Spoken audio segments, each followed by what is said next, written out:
సరే okay, caller తో మాట్లాడదాం గురుగారు. హలో హలో, నమస్తే అండి. నమస్తే అండి, మీ పేరు? పార్వతండి. పార్వతి గారు, మీరు ఇందాక కాల్ చేశారు కదండి. అమ్మా ఇంకో అబ్బాయి కోసం అమ్మా, నాకు ఇద్దరు అబ్బాయిలు. ఓకేనండి, చెప్పండి అమ్మా. మీ ఇంకొక అబ్బాయి పుట్టిన తేదీ వివరాలు చెప్పండి. 2003 అమ్మా. 2003 అండి. అంటే ఇంత బిజీ షెడ్యూల్ లో మీకు కాల్ కలవడం కూడా ఒక అదృష్టం. అది చెప్పుకోవాల్సిన విషయం. 11 అదే శివైద్ అయ్యండి అమ్మా. ఒకసారి చెప్పండి అమ్మా, ఒకసారి పుట్టిన తేదీ చెప్పండి. 2003 11వ నెల. 2003 11వ నెల. అదే 11వ నెల 22. 22వ తారీఖు. 22 అమ్మా. ఒకసారి టైం చెప్పండి అమ్మా, పుట్టిన టైము. టైము 10 నుంచి 11 లోపేనమ్మా. 10 నుంచి 11 లోపు. ఉదయం అమ్మా, సాయంత్రమా? ఆ అబ్బాయి కూడా సాయంత్రం అమ్మా. సాయంత్రం. ఓకేనమ్మా, ఎక్కడ పుట్టాడు అబ్బాయి? ఆ అబ్బాయి కూడా విజయనగరం తల్లి, గోశాలనే.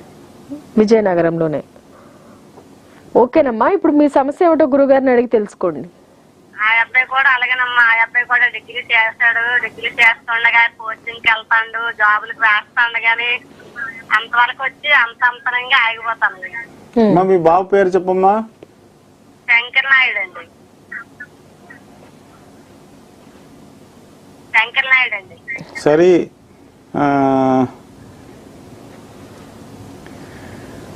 మీ అబ్బాయి స్వాతి నక్షత్రం 4వ పాదం, ఉగ్ర నరసింహస్వామి జన్మతార, తులారాశి, మరి కర్కాటక లగ్నం అమ్మా. మరి ఈ సంవత్సరం కొద్దో గొప్ప లగ్న ప్రభావంగా చూసుకుంటే కర్కాటక రాశికి బాగుంది, లగ్నం కూడా కర్కాటక లగ్నం కాబట్టి కొద్దో గొప్ప కొంత మంచి ఫలితాలు వస్తాయమ్మా. రెండవది ఏంటంటే మరి తులారాశికి ఈ సంవత్సరం కొంచెం ఖర్చులు ఎక్కువగా ఉన్నాయి, అలాగే మాట సహకారం చేసేవాడు కూడా తక్కువ ఉన్నారు.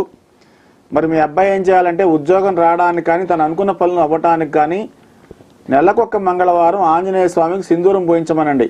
నెలకొక మంగళవారం ఆంజనేయ స్వామికి సింధూరం పోయిస్తే ఖచ్చితంగా తను అనుకున్న జాబులో విజయావకాశాలు వస్తాయమ్మా. అవి కాకుండా మీ అబ్బాయి ఎక్కడున్నా ఏ అవస్థలో ఉన్నా శ్రీరామ జయరామ జయ జయ రామ రామ ఈ మంత్రాన్ని ఎప్పుడు జపిస్తుండమనండి. అది కాకుండా ఓం శ్రీ రాజమాతంగై నమః అనే మంత్రాన్ని రోజుకు 108 సార్లు జపించమనండి. ఈ మంత్రాలు జపించడం వల్ల ఖచ్చితంగా ఎదుటివాడు ఏ ఇంటర్వ్యూకి వెళ్ళినా తాను ఇచ్చిన సమాధానానికి చెప్పమ్మా. ఎన్ని నెలలు కాదండి, తనకి ఉద్యోగం రాగానే ఆపేయచ్చు. రోజు శ్రీరామ మంత్రం జపిస్తూ ఉండాలి, మానకూడదు. ఇది ఉద్యోగం వచ్చాక ఆపేయచ్చు.